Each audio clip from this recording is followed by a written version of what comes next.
గుండెల్లో గాయమేమో చల్లంగా మానిపోయే మాయ చేసే ఆ మాయే ప్రేమాయే.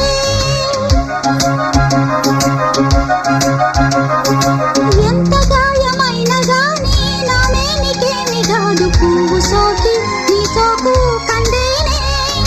వెలికి రాని వెర్రి ప్రేమ కన్నీటి ధారలోన కరుగుతున్నది. నాదు శోకమోపలేక నీ గుండె బాధపడితే తాళనన్నది. మనుషులెరుగలేరు మామూలు ప్రేమ కాదు అగ్ని కంటే స్వచ్ఛమైనది. మమకారమే ఈ లాలి పాటగా రాసేది హృదయమా. ఉమాదేవిగా శివుని అర్ధభాగమైనాలోన నిలువుమా.